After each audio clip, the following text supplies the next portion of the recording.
Hello everyone. We have Nimesh Mehta, who brings with him 2 decades of experience. He had sales, business development, and products at ASK Investment Managers. He's also founder and CEO of My Meri Zindagi Foundation, which is we are also kind of to an extent within a little way associated with that foundation and very happily associated with that. So Nimesh has I would say, very close connect with life, because of one very heartening incident that happened with him. I know of that, and hence I say that. And I'm really glad that today we have Nimesh, with us to kind of throw light on 5 reasons why quality and growth or ASK portfolios, will do or should do well in financial 25. I really like the confidence will do. Absolutely. And I will go with that.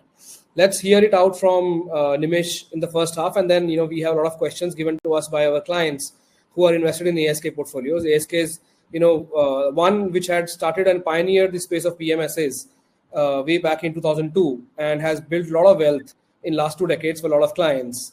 Obviously, last 3 years have been relatively difficult, and all of us know that. But now, we are trying to see, what comes ahead of us in next, say, 5 years. And hence this presentation is more to understand that aspect. Over to you, Nimesh. Thank you, Kamal, and PMS AIF World for giving me this opportunity. And as shared by Kamal, in the first part, I'll share with you the presentation on why we are very convinced that the quality and growth, or what we call as ASK portfolios, will do very well or bounce back in 2024 or 25, FY25.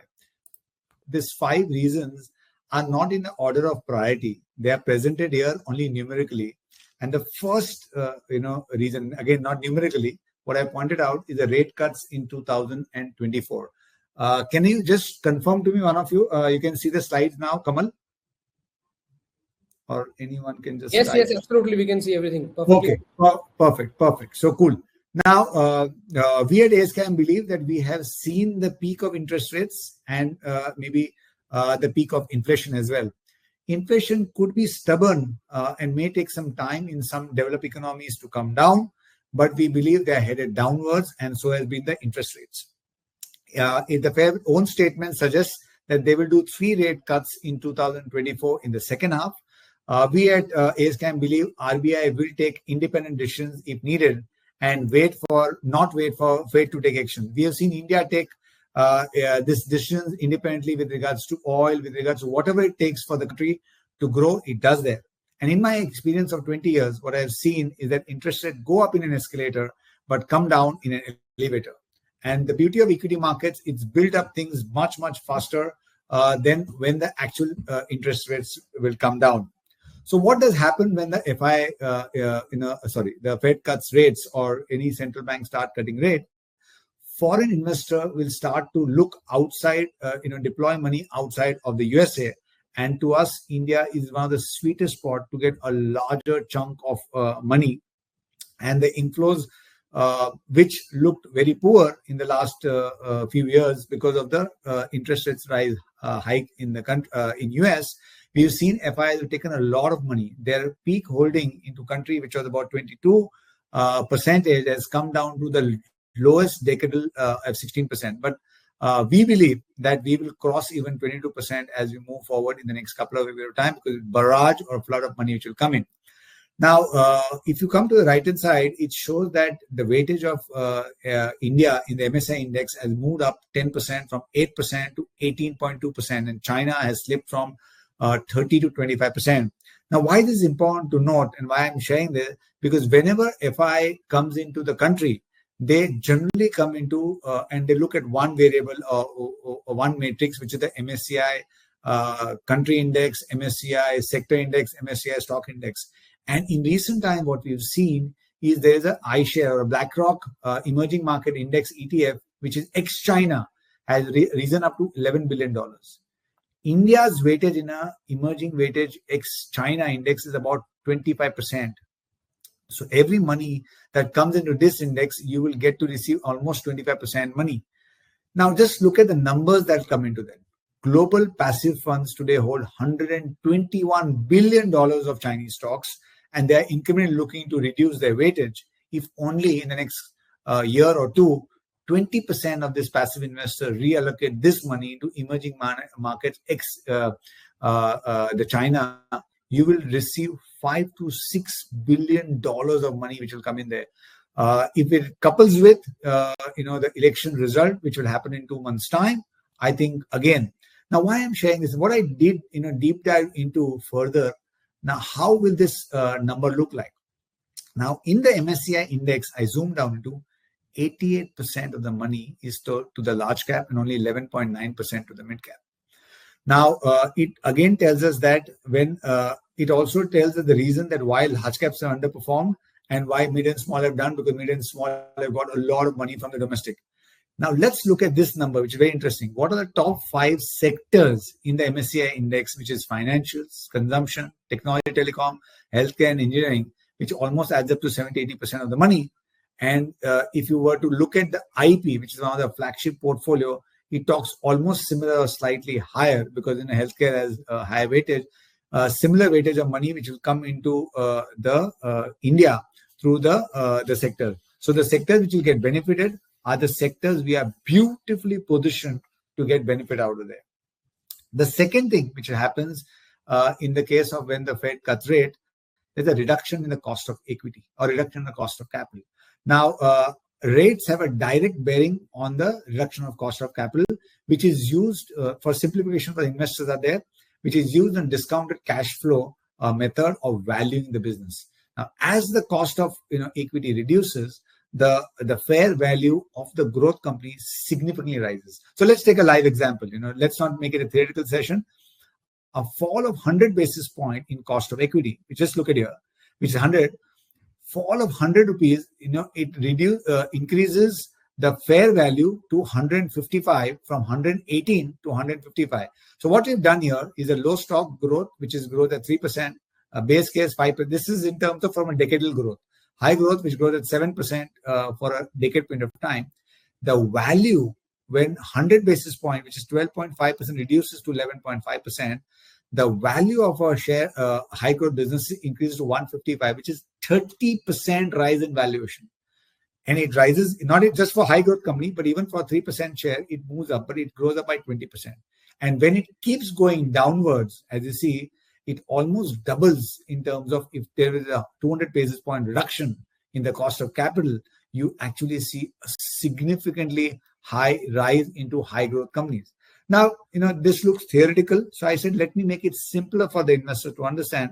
Let's go back in time. In 2013, the repo rates in the country were about closer to 8%, which slipped down to 6% in the next 5 years' time.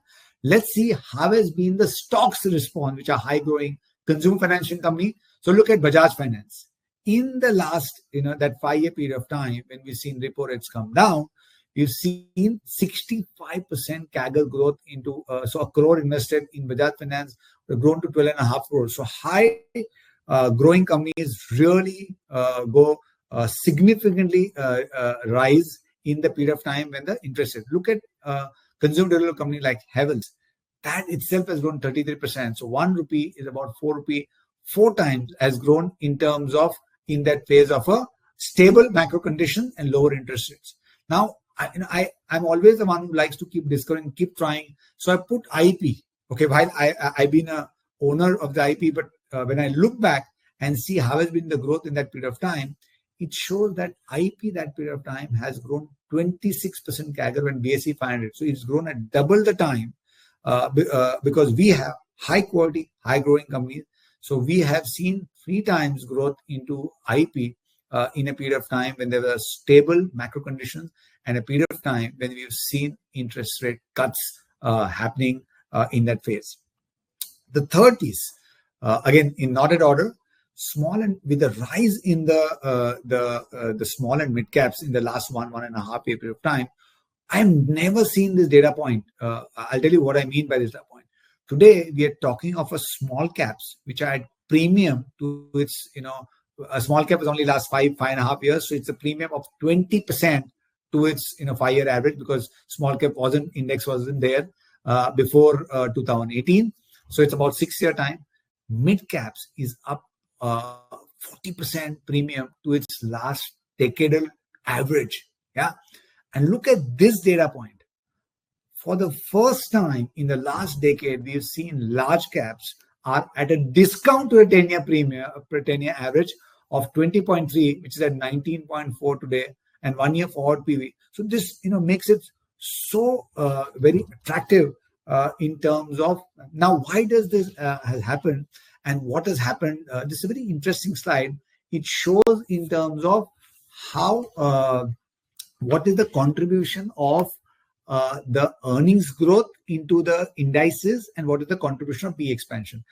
The orange color or the ochre color shows you the growth of the PE expansion in this. And if you look at from right hand side, microcap 20 to 50 has risen up. The PE expansion happened 78%. The earnings growth, which is about 18-20% good, it's only 18% risen. In case of small cap, it is 50%. In case of mid cap, it's up to 30%. And similarly for the large caps or a Nifty, it's only about 14%, which means, and why has been that kind of expansion? It's simply explained by the retail flows. Now, this was again an eye-opener for me.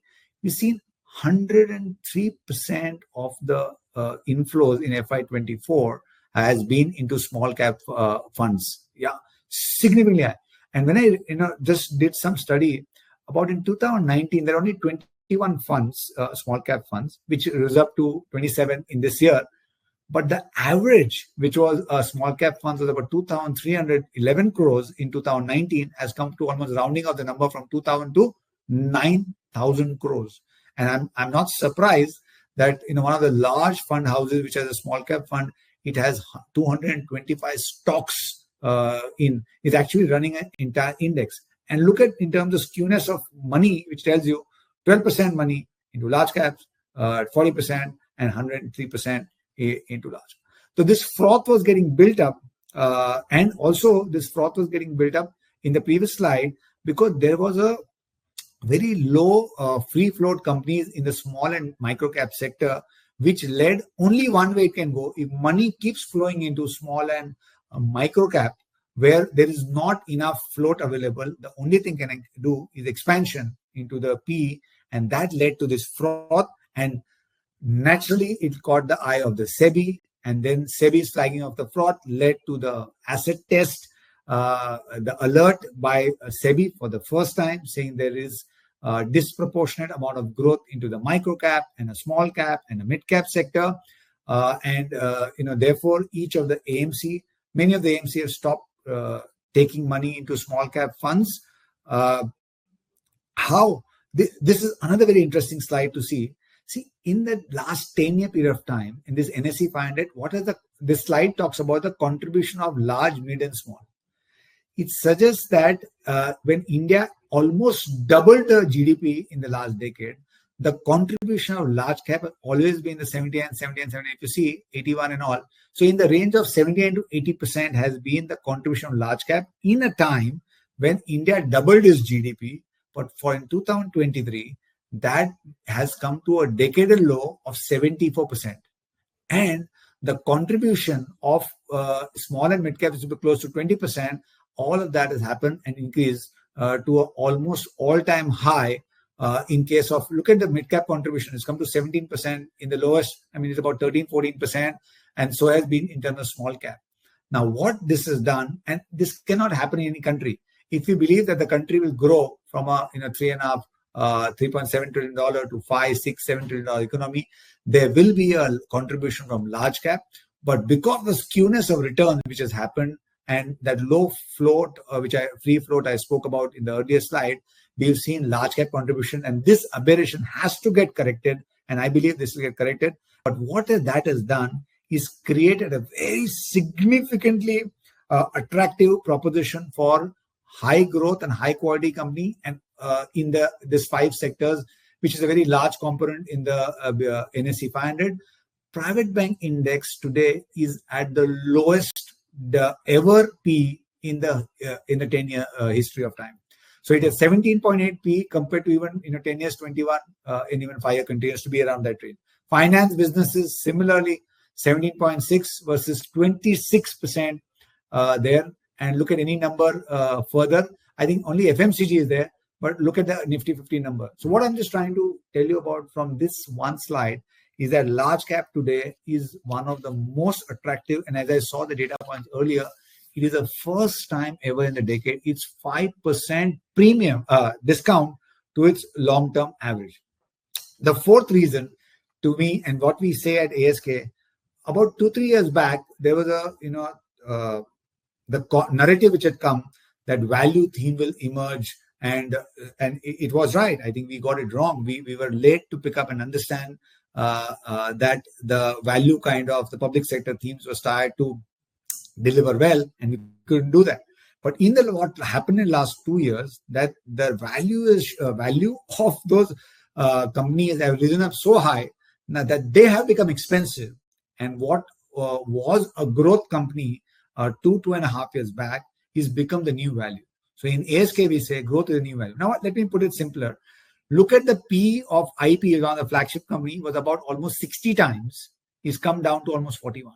So it has shrunk to almost 30% in the last 2-year period of time. At a point in time when your delivery of earnings has been closer to 24%. So look at the delivery. This is FY24. FY23, there's a delivery of 24% versus the Nifty delivery of 29%. And the capital efficiency, which is this part, was about 32%, then 35% here, and inching up to 42%. So today, our IP portfolio is probably at a valuation cheapest or at a price which was probably seen about 5-6 years period of time in that back, because of two things. One, the capital efficiency continued to be higher, and the ROC, which I was talking about there, it will cross 40% in FY25. In the current year, the reporting which we recently saw is about 35% to 32%. That's one part. The second part of the story, as I said, last year grew 24%, but price was not upward. And Kamal mentioned at the start of the opening, we said that our portfolio has not done well, but on the fundamental side, earnings have grown. This year, for the 9 months, it's up by 23%, and next year it's expected to grow at 26%. And we know debt to equity ratio is almost flat to there. We believe it is in a perfectly position to deliver significantly returns, which it's truly capable to deliver, and what it delivered in the past. I think as we see this journey, we should see the long-term history of performance coming back in terms of IP. Now, again, this, if you look at it, let's look at it from a stock, then we can understand well, because IP will not be. So Bajaj Finance, which is one of the holding, look at in terms of what the EPS growth has happened. 63% in FY23, in the 9 months, 28% EPS growth. ROE remains to be significantly higher. But what are the 2-year returns? Negative 0.2%. I mean, rather, if you look at it today, it is about closer to 7,000. So it is down by almost 3-4-5%. But if you look at from a 31st March 22 to 31st March 24, the price is almost the same. 7260, 7245 as on the 31st March. So therefore, now I'm going back to again telling you what I was saying. The fourth reason, high quality, high growing companies are at a discount to its long-term average. They have become the new value. Look at any parameter and look at other company, AU Small Finance Bank. Yeah, earnings growth 26 and 22%. ROA continues to remain the same. ROE is a similar. Negative 9% returns in terms of AU Small Finance Bank from 620 to 565. Let's look at a consumer-facing company, discretionary consumer-facing company, Asian Paints. Look at the earnings growth, 33%, 35%. ROC growing 47% to 56%. ROE improving out there, but the returns have been negative 8% for that period of time. So 3080 is down here, and TCS, which is ROC, improving again from 120 to significantly higher. ROE higher. Maybe the EPS growth would have tapered down, but prices are the same. Now, the point I was trying to drive in the slides here is there, that prices hasn't caught up with the fundamental of the companies in a high growth, high quality company, and therefore they have become one of the most attractive. So remember the fourth point I said, growth stocks or growth portfolios have become the new value in the market. Now, the last point which I want to highlight is in terms of the reversion to mean. And this reversion to mean keeps happening in the industry. And let me explain this. It's a very powerful slide, and you must take note of this, what we're trying to do here. So what we've done is that there are sectors with a high consistent quality earnings and there are sectors with volatile earnings. What are the sectors with a high, and what we've done, there are FMCG, healthcare, IT and private bank index.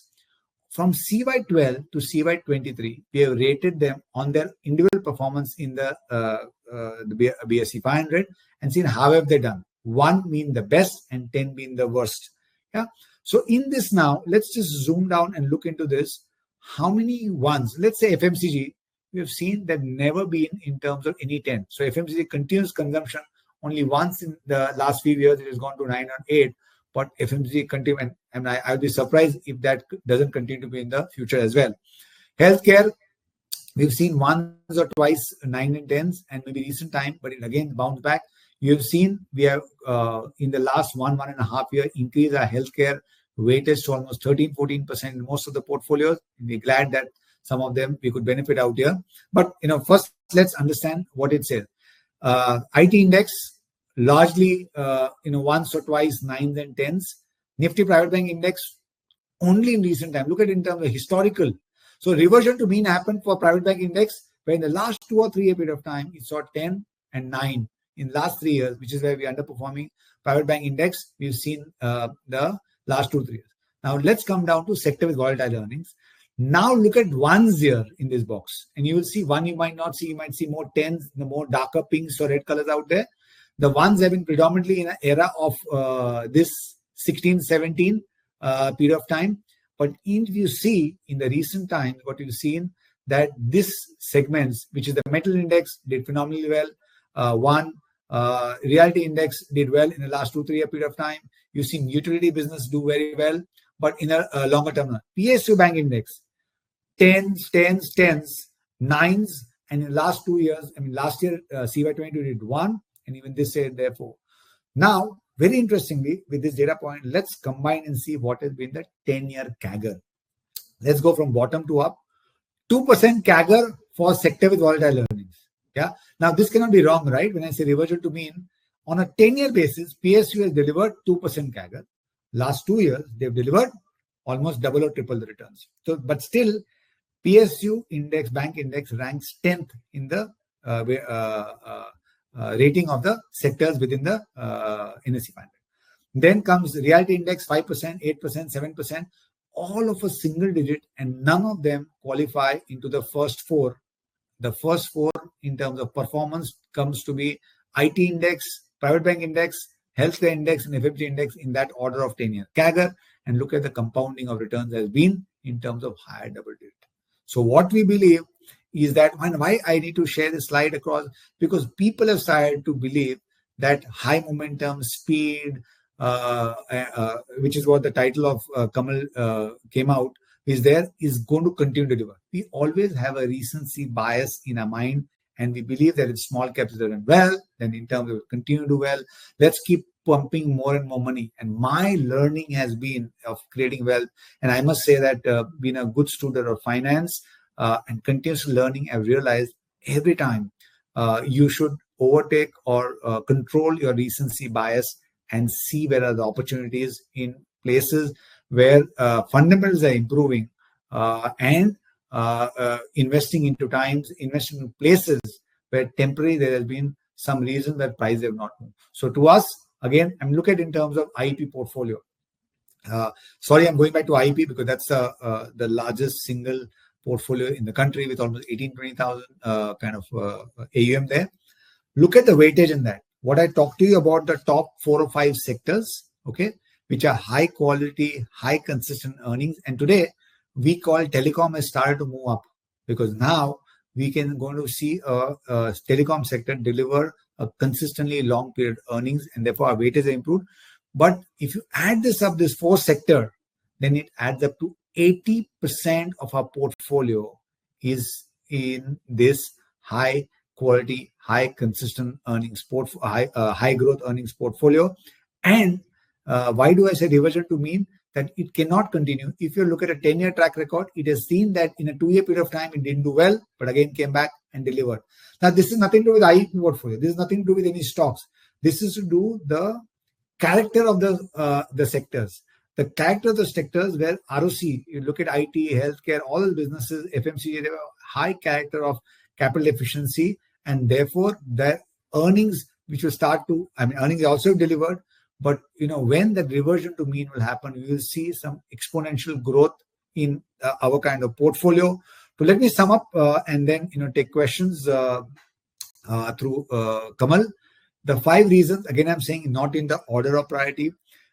Rate cuts in 2024, inevitable. Maybe it'll happen in the second half of the 2024 as a Fed is concerned. RBI may take independent call if India growth needs to be bolstered up there. Reduction in cost of equity will lead to significantly a higher value or fair value to the high quality, high growth companies. Does it really need to be dependent that both these needs to happen? I would believe no.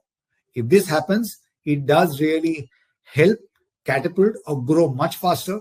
But even if this were to not happen, and I'm not building any case on these 2 things that will happen, 2 or 3 things, which is very importantly, due to the significantly high growth in the mid and small cap segment, which I told you, large caps have become so damn attractive at a 4 to 5% discount to its long period premium. We have started to see money started to move into, even domestic money will start to move. And if it supported by FI money, which I believe post-elections will start to come in, an indication will happen there, we will start to see the large high quality company do well. The 4th part, which I spoke to you, the growth is a new value. That is something which all of us need to really think alike.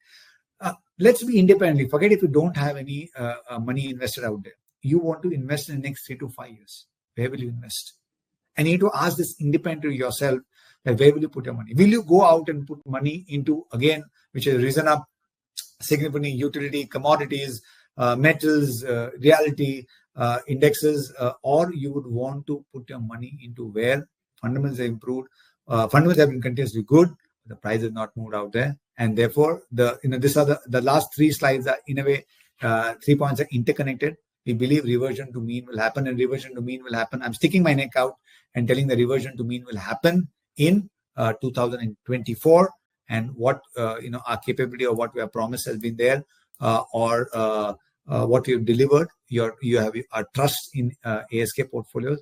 I think we will start to deliver as we move forward in the 2024 year. So here is where I'll stop, and if required, I'll just put down my presentation. I just wanted to wish you all a happy investing. I'm pretty excited. Let me put a disclaimer. I have my own money in these portfolios, ASK portfolios. 60% of my money is in the portfolio. So has been with Bharat Bhai, so has been the board members. And we have continuously added up money and looking to add up more money at this point in time, because it just looks very, very attractive at this point in time from this level to that. So Kamal, I'll just stop here and maybe we can take questions. Sure. This was very insightful and very reassuring, because a lot of clients who are invested in Golden Decade Fund, Emerging Opportunities Fund of ASK, as well as the IAP PMS, the most popular one. This entire 5-point presentation that has been created, reassures all those clients. At the same time, there is this question that many clients have asked who are like unhappy because of the slow speed in last 3 years. And the cycle change in last 3 years, ASK being the largest company should have been able to kind of accept and should have been able to understand that, value is going to come and throw a lot of possibility and speed up returns. Various other fund managers have been able to kind of, do really relatively better. But in long term, quality could kind of trump over speed, which is what we kept as a topic for this webinar. But, this kind of, has this entire experience led to any changes in the overall philosophy of ASK approaching investing, or it is sticking to its, longevity and consistency as attributes, is what, investors and clients want to know? No, so, equity markets are a great teacher and we've learned a lot. I want to take it head on and not apologize, but confess that we haven't been able to do well. The promise has been that, ideally in 5 years, we should be able to deliver 14-15% return. At this point in time, in the last 2.5 years, this look a very single rate kind of a number. But markets are unpredictable. as where we stand today and what we look ahead as far as India is concerned in the next 2.5 years, our endeavor, our effort will be to deliver to your trust and deliver to your the promise which you have come out there, and we will going to deliver in the same way. So if you've seen, and maybe if you heard me in GDF or EOF or in IP in the past, we continue to believe that it is the quality and the growth companies. I mean, there are decades and decades of history suggest that the way to create wealth, there are only 3 or 4 or 5 parameters. As we keep saying at ASK, is the size of opportunity, which is the very critical part, not the size of the fish. Yes, we missed out in terms of, in IP, we couldn't have bought PSUs, but in other portfolios, we could have bought out there. But we understood a little late, but doesn't really make a difference. The size of opportunity in the business which we own, as we are highlighted, is significantly higher. Second, the preservation of capital happens from the capital efficiency. And I shared with each one of you the capital efficiency in upwards of 35, 37%. I think you can't have a better strength or character of the portfolio. And one of the best way is to see which will go up to 42%. Third, in terms of the earnings growth has been continuously for last 3 financial years. Now, as I shared with you this week, refreshing for everybody, last year our profits were 24% and the Nifty profits were about 10%, right? And but still, our portfolio was maybe single digit and the markets were higher double digit.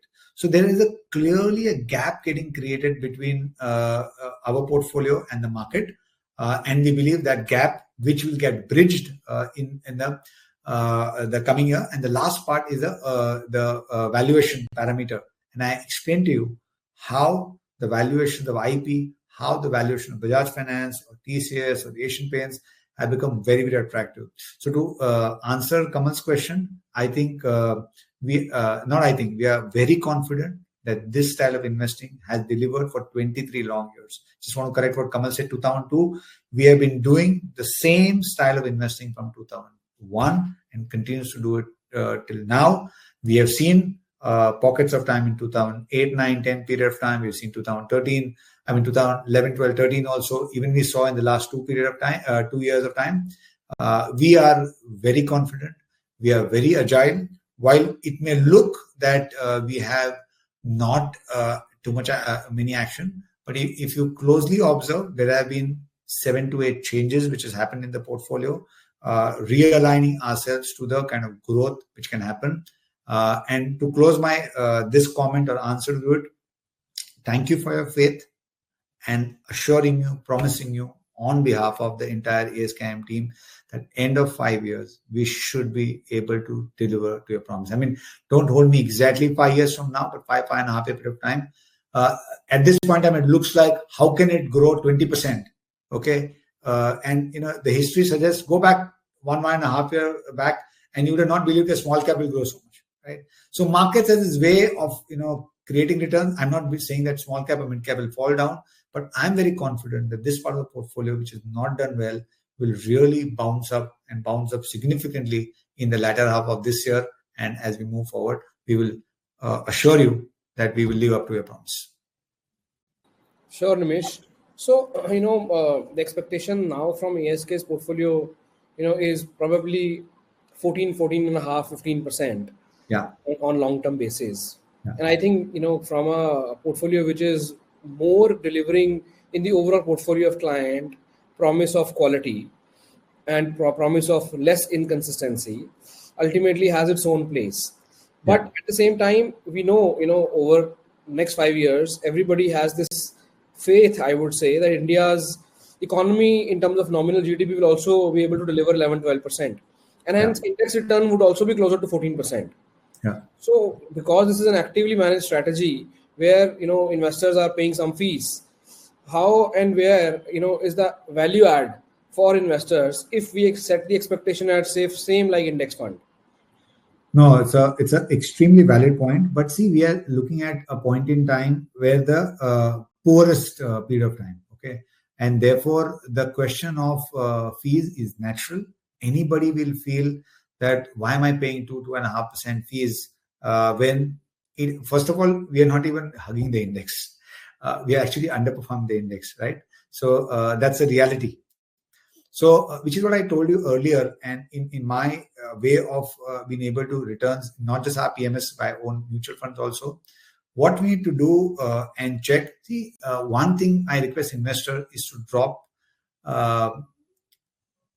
the thought. It's very difficult, but drop the thought of why I'm paying fees. Start to look at what am I getting in return, yeah, and what was the promise. Yes, the delivery in the last 2 years has not been good, but can we, in terms of believe that the 23 long years in the country has gone through serious ups and downs, serious geopolitical tension, so much of Lehman crisis and political crisis, so on and so forth. Even after that, if we are able to deliver closer to 18% CAGR return post fees, these are all returns post fees, and the benchmark, you are beaten the benchmark by almost close to 4%. It speaks that we've done something right. It cannot happen that for 23 long years. See, for a 3-5 year period of time, there could be one cycle and people have done well.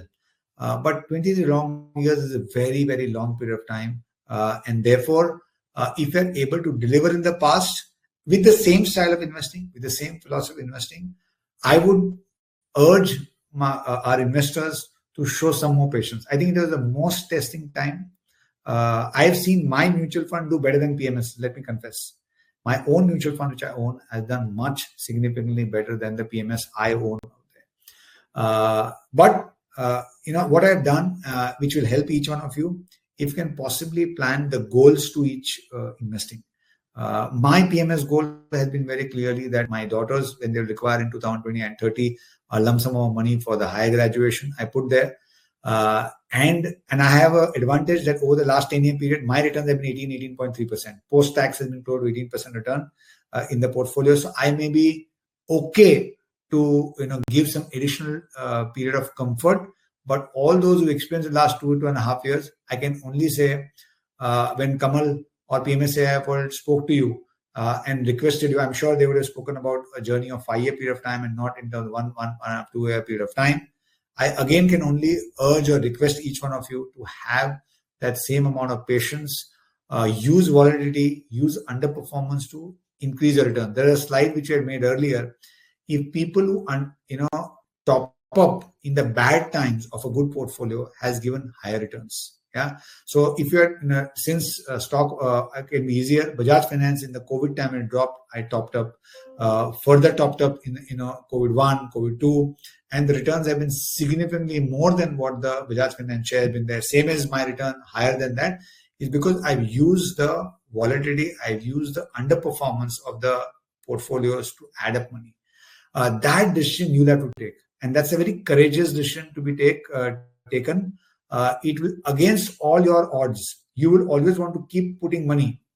The way I do is there, when money keeps growing, I will keep removing some part within the equity, some part of money from small cap, which I've already done, some part of money from small cap towards the large cap part of the portfolio. I've already switched in the last maybe 6 months time. Maybe it was early. Maybe the rally happened further in small cap time, but that's okay because I'm a more safe investor and I'd like to benefit what the growth will happen there. So I can only humbly request to each one of you to continue to show your patience through what PMSAI is advising, because they are truly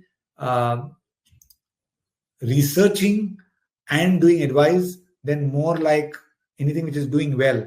Even I must thank to Kamal right now, because this needs courage to do this kind of event at this point. The most easiest thing to do right now is to do a new portfolio, do something which is in style or which is in vogue, and naturally they've got 200-300 participants here. It may not be so much out there, but what Kamal and what we are trying to take our neck out together, that in next 2.5 years we'll cover up on the underperformance and deliver to a long period. And this are post fees. I'm not talking of 15% number. We will actually deliver 3 to 4% alpha on a 5-year basis. I'm not trying to say that 15% return. 15% returns from the time you started till the time of 5 years post fees I'm talking about, not pre-fees. So that's just want to clarify that, Kamal. Sure, Nimesh. I think, this is well said. Absolutely. At the end of the day, the pain which investors have faced over last 3 years is kind of unbearable. And absolutely, you know, next 3 years have to heal that pain. And because money is lying in the hands of ASK, hence ASK owes that responsibility. And why 100%. we thought of doing this webinar is because I personally see that yes, there is a possibility of now quality showing its strength, but at the same time, my personal feeling needs to be kind of needs to be matched with the equal passion and equal, I would say, sense of ownership from ASK, and that is what I thought I will myself discover, when I will do this webinar with ASK, and I think I am more than satisfied. We will again do this webinar on similar lines, maybe after 6 months. Yeah. Let's give it 2 quarters and see, what lies ahead. And because 100%. there are a lot of events ahead of us, and we know the valuations at the end of the day is the most beautiful as well as most cruel parameter, which determines what is going to happen in future. And you have covered that, in your presentation. And today valuations are in the favor of quality. And Yeah. that's where, I think, future should be in your favor.